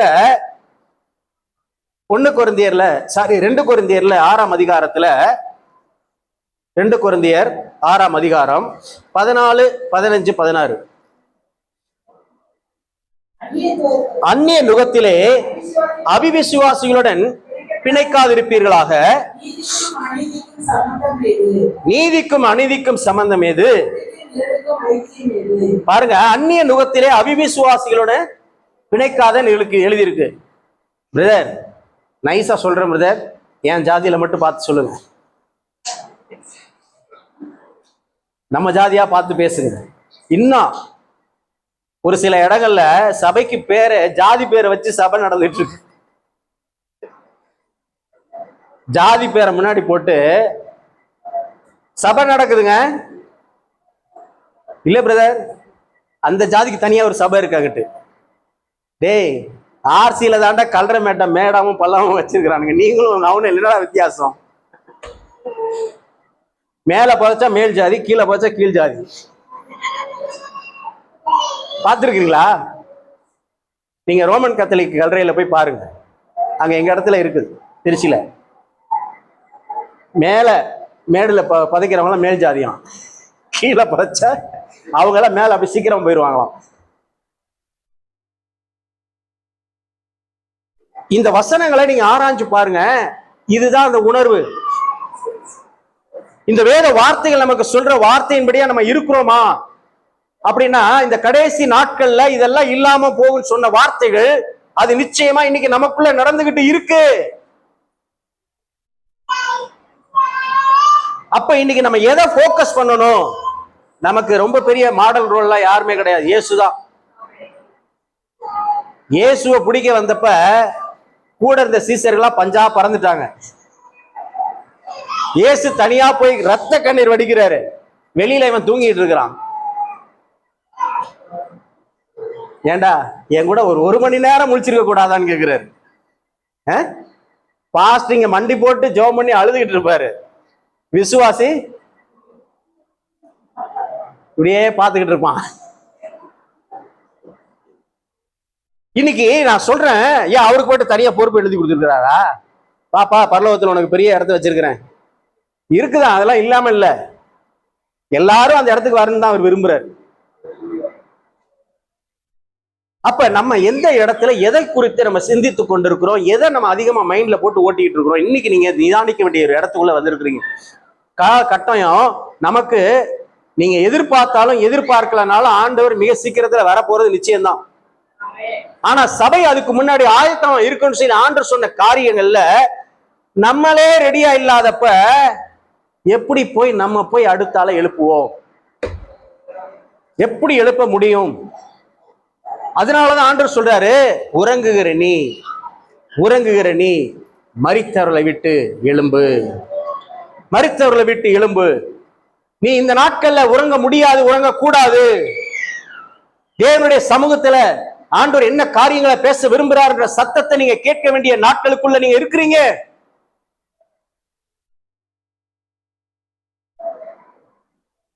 பாஸ்டர்ட்ட மட்டும்தான் பேசுவேன்னு எழுதியிருக்கா? யோவான் படாத பாடுபட்டு என்ன செட்டில இருந்து வெளியில வந்து பத்ம தீவில கால வைக்க முடியாம நின்றுகிட்டு அங்க இருக்கிறப்ப நான் ஆவிக்குள்ளானேன் அப்படிங்கிறாரு. எக்காலம் போன்ற சத்தம் என் காதுல கேக்குதுன்றாரு. இன்னும் சொல்ல போனாக்க அடுத்த வார்த்தை எழுதியிருக்கு, அதுல 15ஆம் வசனத்தை வாசிங்க. அவரை நான் தரிசித்தேன் அப்படின்றாரு. என்னுடனே 12ஆம் வசனம், அப்பொழுது என்னுடனே பேசின சத்தத்தை பார்க்க நான் திரும்பினேன். அப்ப இவர்கிட்ட பேசுற சத்தம் ஆண்டவருடைய சத்தம் அவர் காதுல கேக்குது. அவருக்கு பிரச்சனை இல்லாம இருந்துச்சு. எத்தனை பேர் என்ன செட்டிங்ல போயிட்டு வந்திருக்கிறீங்க பிரதர்? அதை விட பெரிய வேதனையெல்லாம் எங்களுக்கு இருக்கு பிரதர். உங்களை தூக்கி போட்டு பார்க்கணும். கொஞ்சம் யோசித்து பாருங்க. அந்த மாதிரி நிலைமையில தேவனோடு கனெக்ட் ஆயிருக்கிறார் யோவான். அவர் சொல்றாரு, அவர் சத்தத்தை நான் கேட்டேன்.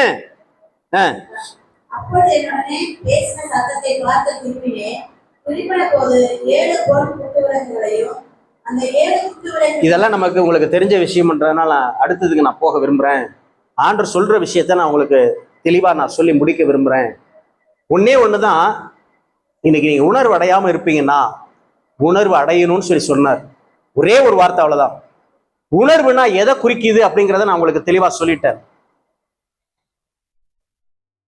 இன்னைக்கு என்னதான் ஜனங்கள் மடிந்து கொண்டு எப்படி செத்து போனாலும் பரவாயில்ல, நான் பாதுகாப்பா இருக்கிறேன் நீங்க நினைத்து கொண்டு இருப்பீங்கன்னா இதுதான் உணர்வு இல்லாத தன்மை. இதத்தான் அவர் சொல்றாரு. அப்படி நீ இருக்கிறப்ப வெள்ளம் வந்து வாரிட்டு போறப்ப நீ இந்த உணர்வு இல்லாம நீ இருப்பியா?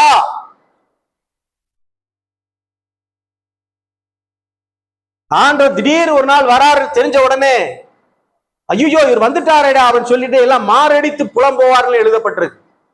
மாரடித்து புலம்புவார்கள், அவர் சொன்ன மாதிரியே வந்துட்டாரேன்னு. நான் சொல்றேன், இன்னைக்கு ஆண்டவர் உங்களை உணர்வு அடையும்படி செய்கிறார். இன்னைக்கு இந்த உலகத்தின் பின்னா, உலகத்தினுடைய தேவைகள் பின்னா நீங்க ஓடிக்கிட்டு இருப்பீங்கன்னா தயவு செய்து நீங்க இந்த இடத்துல இருந்து நீங்க நிக்கணும்னு சொல்லி ஆண்டவர் விரும்புறாரு. நீங்க நிக்கணும்னு சொல்லி விரும்புறாரு. இன்னைக்கு ஆண்டவருடைய சமூகத்துல நீங்க காத்திருக்கிறவர்களா இருப்பீங்கன்னா ஆண்டவர் அடுத்த லெவல்ஸ்குள்ள உங்களை மூவ் பண்ணி கொண்டு போக அவர் ஆயத்தமா இருக்கிறார். பிதாவாகிய தேவனுடைய இருதயத்துல இந்த ஜனங்களை நான் எப்படியாவது மீட்டுக் கொள்ளணும்னு சொல்லி அவருடைய இருதயத்துல ஒரு பெரிய அங்கலாய்ப்பு இருந்துச்சு. யாரை வேலைக்காக நான் அனுப்புவேன் பொழுது ஆண்டவர் சொல்றாரு, நான் போறேன். ஏசப்பா சொல்றாரு, நான் போறேன், எனக்கு ஒரு சரீரத்தை நீங்க ஏற்படுத்தி கொடுங்க. வந்தாரு. லூக்கா 8ஆம் அதிகாரத்துல வாசிச்சீங்கன்னா அங்க எழுதப்பட்டிருக்கிறது, அவர் தன்னுடைய பாடுகளை குறித்து முதல் முறையா எல்லாருக்கும் அவரு போதிக்க ஆரம்பிச்சாரு எழுதப்பட்டிருக்கு. அவர் போதிக்க ஆரம்பிச்ச உடனே இதை கேட்டுக்கிட்டு இருந்த பேதுரு, என்ன நீங்க இப்படி எல்லாம் பேசிட்டு இருக்கிறீங்க, நீங்க அப்படியெல்லாம் பேசக்கூடாது, நீங்க எப்பயுமே எங்க கூட தான் இருக்கணும் அப்படின்னு அவர் பேசுறார். நம்மளா இருந்தா என்ன சொல்லுவோம்? நீ தாண்டா உண்மையா நீ நேசிக்கிறவன் அப்படின்னு நம்ம சொல்லியிருப்போம். இயேசு என்ன தெரியுமா சொன்னாரு? நீ பிதாவுக்கு பிரியமானதை நீ சிந்திக்காம மனுஷனுக்கு பிரியமானதை நீ சிந்திக்கிற, அப்பாலை போ சாத்தானே அப்படிங்கிறார். இன்னைக்கு உங்க சிந்தனை எதுவா இருக்கு? உலகத்தினுடைய சிந்தனையா உங்களுக்கு இருக்கும்னா உங்களை பார்த்து ஆண்டவர் பேசுற விஷயம் இதுதான். இந்த நேரத்துல இயேசு, ஆமாப்பா நீ சொன்னது கரெக்டு தான், நான் சிலுவை மரம் ஏறக்கூடாது அப்படின்னு சிலுவை மரம் ஏறி இல்லாம இருந்திருந்தா என்ன நடந்திருக்கும்? உங்களுக்கும் எனக்கும் இங்க வேலையே இல்லை, ரட்சிப்புக்கு வேலை இல்லை. பாவம் நிறைந்த ஒரு உலகத்துல ஜனங்கள் மடிந்து போய் கொண்டிருப்பாங்க. பழைய ஏற்பாடு காலத்துக்கும் புதிய ஏற்பாடு காலத்துக்கும் இடையில 400 வருஷம் தேவன் மௌனம் காத்தார்னு எழுதப்பட்டிருக்கு. ஏன்னா அந்த ஜனங்களை எப்படி மீட்க போறோம்னு சொல்லி அவருக்கு தெரியல. எப்படியாக ஜனங்களை மீட்கணுமே அவருடைய இருதயத்தில் இருந்த ஒரு பெரிய பாரம் அதுதான். அந்த மாதிரி நேரத்துல இயேசு தன்னை விட்டு கொடுத்தார். ஆகையினாலதான் வேதத்துல சொல்லப்பட்டிருக்கு, பிதாவுக்கு சித்தமானது என் கையில நிறைவேறட்டும்பா, இந்த துன்பக்குன்னு என்னை விட்டு கூடுமான அகலட்டும், ஆனா ஏன் விருப்பம் இல்ல, உங்க சித்தம் நிறைவேறணும்னு சொல்லி சொன்னாரு. இன்னைக்கு எத்தனை பேர் அவருடைய சித்தத்தை நிறைவேற்ற ஆயத்தமா இருக்கிறீங்க? இவர் இந்த வார்த்தைக்கு கீழ்ப்படிந்து சிலுவை மரணத்தை அவர் ஏற்றுக்கொண்டபடினால எல்லா நாமங்களுக்கும் மேலான நாமத்தை கொடுத்து கர்த்தர் அவரை உயர்த்தினார் என்று வேதம் சொல்லுகிறது. யாவருடைய முழங்கால்களும் முடங்கும்படியாய் கர்த்தர் செய்தார் என்று எழுதப்பட்டிருக்கிறது. உங்களுக்கு வைத்திருக்கிற மேன்மைகள் இங்கு இல்ல, பரலோகத்தில் இருக்கு. உங்களுடைய பொக்கிஷங்களை பரலோகத்தில் நீங்க சேர்த்து வைங்கன்னு சொல்லி எழுதப்பட்டிருக்கிறது. இன்னைக்கு எங்க நீங்க உங்க பொக்கிஷத்தை வச்சிருக்கிறீங்க? பேங்க் லாக்கர்லையா, வீட்டு லாக்கர்லையா, எங்க சேர்த்து வச்சிருக்கிறீங்க? நீங்க பரலோகத்துல சேர்த்து வைப்பீங்கன்னா, பரலோகத்துக்குரியதை நீங்க தேடுவீங்கன்னா, தேவனுடைய இருதயத்தை புரிந்து கொண்டு, தேவனுடைய அன்பை புரிந்து கொண்டு, அன்னைக்கு எப்படி பழைய ஏற்பாடு காலத்துல ஒரு பெரிய மாற்றத்துக்குள்ள கொண்டு வரதுக்காக இயேசு கிறிஸ்து இந்த பூமிக்கு வந்தாரோ, அதே போல கடைசி நாட்கள்ல வாழ்ந்து கொண்டிருக்கிற நமக்கும் இதே நிலைமைதான். வாரிக்கொண்டு போக மட்டும் உணராதிருந்தார்கள். நோவா காலத்துல நடந்தது போலவே நடக்கும். ஆகையினாலதான் ஆண்டவர் நமக்கு எச்சரிப்பை கொடுக்கிறார், நீங்க ஆயத்தம் ஆகணும். உணர்வடையாத நம்மளுடைய இருதயங்கள் உணர்வு அடையணும். என் காரியத்தை அப்புறம் போய் பார்த்துக்கலாம். எனக்கு தெரிந்த சகோதரர் ஒரு போதகர், இன்னைக்கு சாயங்காலம் அவருக்கு ஒரு திருமண காரியத்தை நடத்தி ஆகணும். அவர் தான் லீட் பண்ண போறாரு, அவர் தான் மேரேஜ் நடத்தணும். திடீர்னு அவருக்கு ஹார்ட்ல பிரச்சனை, ஹாஸ்பிட்டல் போறாரு. ஹாஸ்பிட்டல் போலன்னா மறிச்சிருப்பாரு. அந்த மாதிரி ஒரு கண்டிஷன்ல போறாரு. இல்ல எனக்கு சாயங்காலம் ஊழியம் இருக்கு, நான் போகணுமே அப்படிங்கிறாரு. அந்த தருணத்துல நான் சொல்றேன், உங்க ஜீவன் எப்போ போகணும் உங்களுக்கு யாருக்காவது தெரியுமா? தெரியாது. ஆனா உங்க ஜீவன் எப்போ போனாலும் பரவாயில்ல, நான் ஆண்டவருடைய சித்தத்தை நான் நிறைவேற்றி இருக்கிறேன், ஆண்டவருடைய இருதயத்தை நான் சுமந்துகிட்டு அநேக மக்களுக்காக நான் ஜெபம் பண்ணி இருக்கிறேன், நான் சுவிசேஷத்தை அறிவிச்சிருக்கிறேன், தேவனுடைய ராஜ்யத்தை பத்தி அவங்கள்ட்ட பேசி இருக்கிறேன். ஆகையினால எனக்கு எந்த கலக்கமும் இல்லை, எந்த பயமும் இல்லை, நான் அடையாளத்தை பெற்றுக்கொண்டவனா இருக்கிறேன் அப்படின்ற உணர்வு உங்களுக்கு இருந்தா போதுங்க. இன்னைக்கு கர்த்தர் அதை தான் செய்ய விரும்புகிறார். நான் பேசுறது உங்களுக்கு கொஞ்சம் கடினமா இருக்கலாம், ஆனா சிம்பிளா தான் நான் பேசியிருக்கிறேன். இன்னும் டெப்த்துக்குள்ள நான் பேசல, எழுதியிருக்கிறேன், நான் பேசல. ஆண்டவர் இது போதும் அப்படிங்கிறாரு. நான் சொல்றேன், ஒன்னே ஒண்ணுதான். இந்த நாட்கள்ல உலகத்தினுடைய தேவைகளுக்காக நீங்க ஓடிக்கிட்டு இருக்கிற நீங்க இன்னைக்கு ஆண்டவருடைய சத்தத்தை கேட்டு அவருடைய சத்தத்தின்படியா நீங்க நடக்கணும்னு சொல்லி அவர் விரும்புகிறார். வெளியே லட்சம் பேர் காத்துட்டு இருக்கிறாங்க, ரட்சிக்கப்படாம காத்துட்டு இருக்கிறாங்க. யார் அவங்களுக்காக ஜெபிப்பா? யார் அவங்களுக்காக போவா? நீங்க போகணும்னு நான் சொல்லல. போக முடிஞ்சவங்க போங்க, போக முடியாதவங்க வீட்டுல இருந்து ஜெபிங்க. பாஸ்டருங்க ஓடுறாங்க, 4 நேரம் பார்க்காம ஓடுறாங்க. ஒவ்வொரு பாஸ்டர்மார்களும் எத்தனை மணிக்கு நைட்டு வந்து படுக்கிறாங்க உங்களுக்கு தெரியுமா? எத்தனை பேருக்கு தெரியும்? ஊழியம் இருந்தா நைட்டு 12 மணி, 1 மணி, 2 மணி, காலையில 4 மணிக்கெல்லாம் எந்திரிப்பாங்க, ஜெபம் பண்ணுவாங்க. யாருக்காக? யாருக்காக? கொடுக்கப்பட்ட ஆத்துமாக்களை ஒன்றை நான் இழக்க மாட்டேன்னு சொல்லி இயேசு சொல்றார். அந்த வார்த்தைக்காக ஒவ்வொரு ஊழியனும் ஓடிட்டு இருக்கிறாங்க. இன்னைக்கு நான் சொல்றேன், நீங்க என்னைக்கு ஒரு முடிவு பண்ணுங்க, நான் உலகத்தின் பின்னா ஓடிட்டு இருக்கிறேன், என்னுடைய தேவையை பின்னாடி ஓடிட்டு இருக்கிறேன், உணர்வு இல்லாம இருக்கிறேன். ஆண்டவரே, இன்னைக்கு உங்க உணர்வு எனக்கு தாங்க. என்னுடைய ஆத்துமாக்குள்ள ஒரு புதிய உங்க வார்த்தைகளை வைங்க. இன்னைக்கு பேசின வார்த்தைகளை எங்க இருதயத்துல வச்சு எங்களை வழி நடத்துங்க. நாங்க எல்லாருக்காக செபிக்க விரும்புறோம். எங்கெங்கேயோ ஓடுறோம்ல, ஏதோ தேவைக்காக. டாக்டரை பார்க்க ஹாஸ்பிட்டலுக்கு ஓடுறோம், துணி வாங்க கடைக்கு ஓடுறோம், வேலைக்கு போறதுக்காட்டி ஓடுறோம், ஆபீஸுக்கு. ஏங்க சுவிசேஷம் சொல்ல ஓடக்கூடாதா? சுவிசேஷம் சொல்றதுக்கு மட்டும் வர்றதே இல்லை. நான் சொல்றேன், கர்த்தர் உங்க கூட இருக்கிறார். முடிவு பரியந்தம் உங்க கூட இருக்கிற தேவன் அவர். அப்படியே ஜீவன் போனா பரவாயில்லைங்க, அப்படியே ஜீவன் போனா பரவாயில்ல. ஏன்னா ஆண்டவர் சொல்றாரு, இந்த சுவிசேஷத்துல அறிவிச்சு அந்த ரத்தம் சிந்தப்பட்டுச்சுனாக்க அவங்களுக்கு ஸ்பெஷலா ஒரு இடத்த வச்சிருக்கிறாரு. நியாய தீர்ப்பை கொடுக்கக்கூடிய இடத்த உங்களுக்கு வச்சிருக்கிறாரு. அல்லேலூயா. இன்னைக்கு நான் சொல்றேன், இது ரொம்ப பாரமான ஒரு காரியம். ரொம்ப சிம்பிளா எனக்கு ரொம்ப இதா பேச நான் துணியாம தான் நான் இது மாதிரி பேசிட்டு இருக்கிறேன். நீங்க தயவு செய்து புரிஞ்சு கொள்ளுவீங்கன்னா, இன்னைக்கு ஆண்டவருடைய சமூகத்துல உங்களை நீங்க விட்டு கொடுத்துருக்கோம். ஆண்டவரே, இன்னைக்கு உங்க பாரத்தை ஒரு அபிஷேகமா என் மேல ஊத்துங்க, உங்க பாரத்தை ஒரு அடையாளமா என் மேல போடுங்க. அந்த பாரத்தை நான் புரிந்து கொண்டு, நமக்கு ஒரு வலி வருதுன்னா, நமக்கு ஒரு பிரச்சனை வருதுன்னா எப்படி நம்ம துடிச்சு போறோம், அதே மாதிரி தானே அவருக்கு துடிக்கும். நம்மெல்லாம் சரீரத்தினுடைய அவயங்கள் நமக்கு சொல்லப்பட்டிருக்குல்ல. நம்மளெல்லாம் மற்றவங்கெல்லாம் அந்த அவயத்துக்குள்ள வந்து சேரணும்ல, ஒரு உறுப்பா வந்து சேரணும்ல. ஆண்டவர் எதிர்பார்ப்பார்ல. யோனாவை ஏன் அனுப்புனாரு? கொஞ்சம் யோசிச்சு பாருங்க. இன்னைக்கு உங்களை அனுப்ப ஆயத்தமா இருக்கிறார்.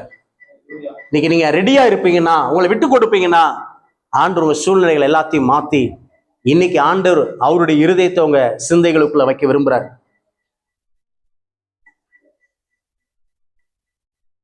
யார் ஒருத்தர் நம்ம இந்த வேலைகள் எல்லாம் மறந்து ஆண்டவருக்காக ஓட ஆரம்பிக்கிறோமோ, அப்போ உலகம் சொல்லும் உங்களை பார்த்து, நான் இந்த காரியத்தை சொன்ன நீ செய்யலை அப்படின்னும். அப்படி உங்களை பார்த்து யாராவது சொல்லுவாங்கன்னா, நீங்க ஆண்டவருக்காண்டி ஓடுகிறவர்களா இருக்கிறீங்க. நான் சொல்றேன், இன்னைக்கு ஆயத்தப்படுங்க. ஆண்டவர் வச்சிருக்கிற ஒரு பெரிய திட்டத்துக்கு நேரா நீங்க அழைக்கப்பட்டிருக்கிறீங்க. அந்த அழைப்பை நீங்க புரிந்து கொள்ளுவீங்கன்னா, ஆண்டவருடைய பாரத்தை புரிந்து கொள்ளுவீங்கன்னா, இன்னைக்கு தேவனுடைய சமூகத்துல உங்களை விட்டு கொடுத்துருங்க.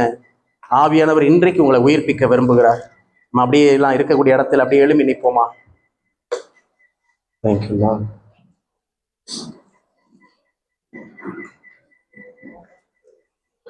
Thank you, Jesus. Hallelujah.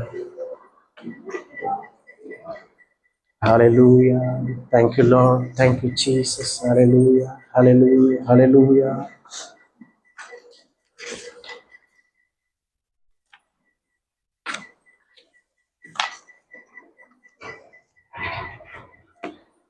சபையே, தேவ சபையே,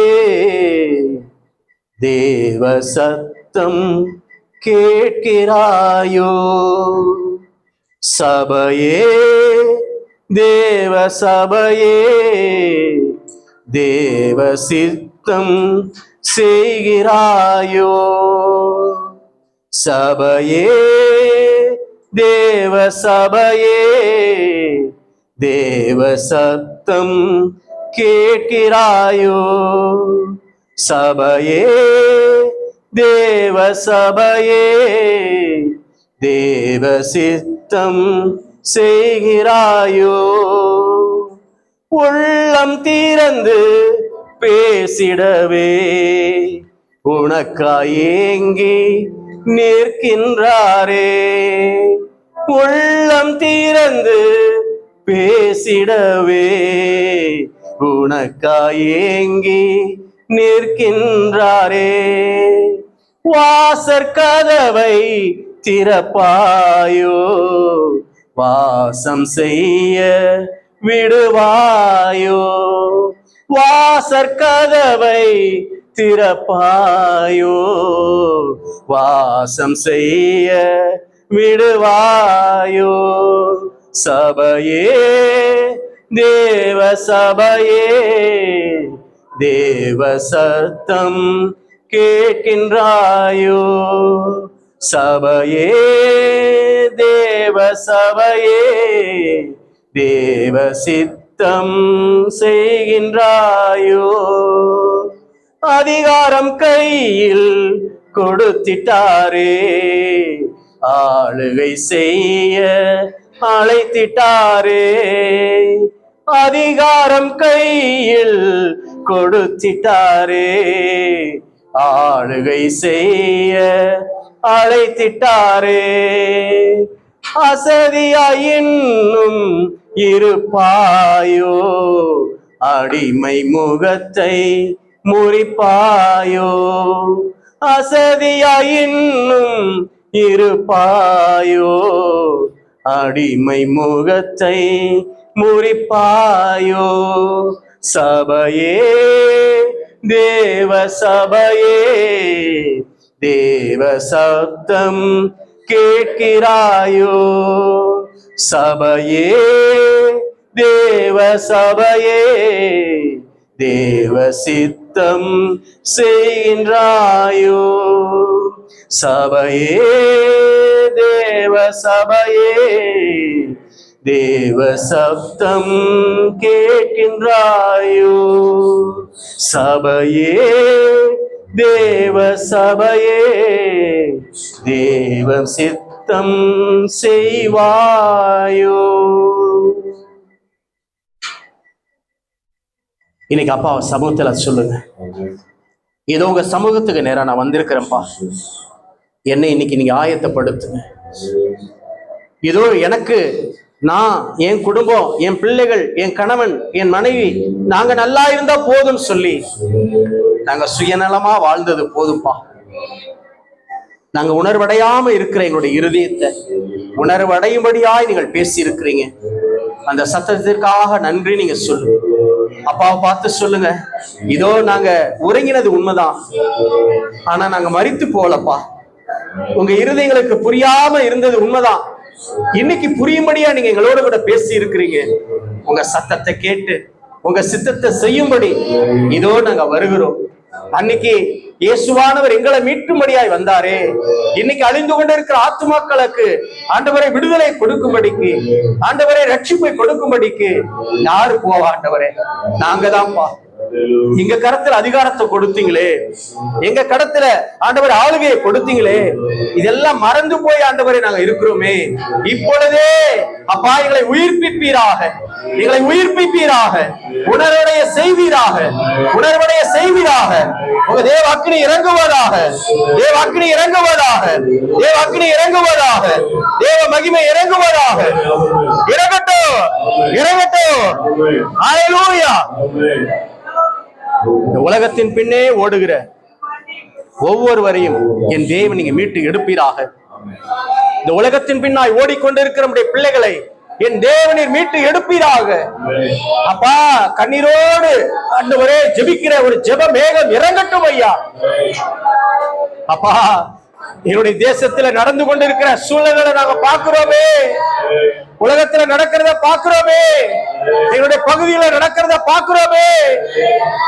அப்பா எங்களுக்கு நாங்க போயிட்டு இருக்கிறோமே, எங்களுக்கு இந்த நிலைகளை இன்னைக்கு மாற்றுவீராக, எங்களுக்கு இந்த நிலைகளை மாற்றுவீராக. கண்ணீரோடு நாங்கள் ஜெபிக்கும்படியாய் ஒரு ஜெப மேகம் இங்க மேல இறங்கட்டும், இங்க மேல இறங்கட்டும். யாரெல்லாம் கேட்கிறாங்களோ அவங்க மேல விண்ணப்பத்தின் ஆவி இறங்குவதாக, விண்ணப்பத்தின் ஆவி இறங்குவதாக, ஜெப ஆவி இறங்குவதாக, கதறுகிற ஆவி இறங்குவதாக.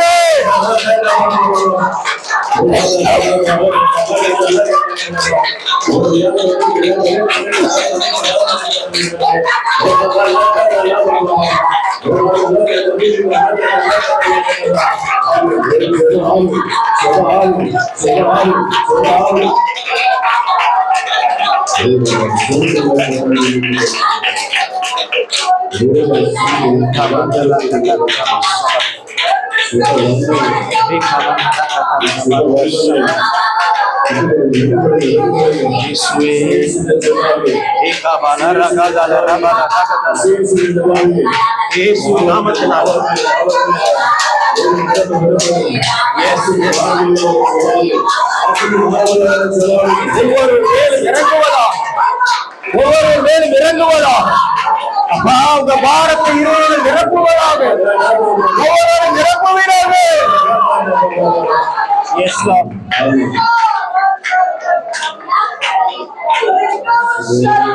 ஆண்டவர் கேட்கிற காரியம், இந்த என் வீடு பாழாய் கிடக்கும் பொழுது நீங்கள் மச்சுப்பட்ட வீடுகளில் குடியிருக்கும்படியான காலம் இதுவோ?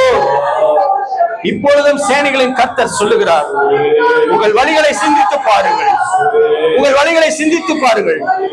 நீங்கள் திரளாய் விதைத்தும் கொஞ்சமாய் அறுத்து கொண்டு வருவீர்கள். நீங்கள் புசித்தும் திருப்தி அடையவில்லை, குடித்தும் பூரணப்படவில்லையே. நீங்கள் வஸ்திரம் உடுத்தியும் ஒருவனும் குளிர் விழவில்லையே. கூலியை சம்பாதிக்கிறவன் பத்தலான பையிலை போடுகிறவனாய் அதை சம்பாதிக்கிறானே.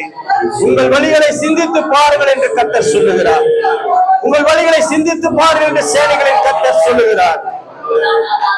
நீங்கள் மலையின் மேல் ஏறி போய் மரங்களை வெட்டி கொண்டு வந்து ஆலயத்தை கட்டுங்கள். அதன் பேரில் கர்த்தர் பிரியமாய் இருப்பேன், அதனால் என் மகிமை விளங்கும் என்று கர்த்தர் சொல்லுகிறார். அதனால் என் மகிமை விலகும், அதனால் என் மகிமை விலகும். மலை மேல் ஏறுகிற அனுபவம், மலை மேல் ஏறுகிற அனுபவம் இந்த நேரத்தில் எங்கள் பிள்ளைகள் மேல இறங்குவதாக. ஜெப மலைக்கு ஏறுகிற ஒரு அனுபவம் வருவதாக. ஜெப மலைக்கு ஏறுகிற அனுபவம் இறங்குவதாக. அப்பா, உங்க ஆலயத்தை கட்டுகிற ஒரு இருதயம், உங்க ஆலயத்தை குறித்ததான ஒரு பாரம், அழிந்து கொண்டிருக்கிற மக்களுக்காக கதறி செபிக்கக்கூடிய ஒரு பாரம் உடைய பிள்ளைகளை நிரப்புவதாக, உடைய பிள்ளைகளை நிரப்புவதாக. மோசே தன் கழுகைகளை உயர்த்தி இருக்கும் பொழுது யோசுவாவுக்கு வெற்றி கிடைத்தது, யோசுவாவுக்கு வெற்றி கிடைத்தது.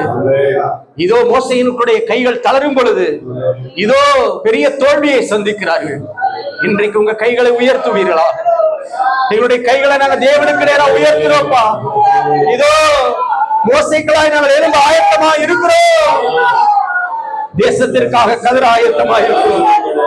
ஒரு விசையாய் உங்க தேவ பிரசன்னம், தேவ மகிமை ஒவ்வொருவரையும் ஆட்கொள்ளட்டும் ஐயா. உயிர்ப்பிக்கிற ஆவியானவர் ஒவ்வொருடைய இருதயங்களை உயிர்ப்பிப்பீராக. ஒரு ஜெப அடையாளத்தை அவருடைய நெற்றியில போடுவீராக. இந்த நேரத்துல யாரெல்லாம் கேட்கிறார்களோ எல்லாரும் மேலே அந்த அடையாளம் போடப்படுவதாக. எல்லாரும் மேலே அடையாளம் போடப்படும். உங்க கரத்துல கொடுக்கிறப்பா, உங்க கரத்துல கொடுக்குற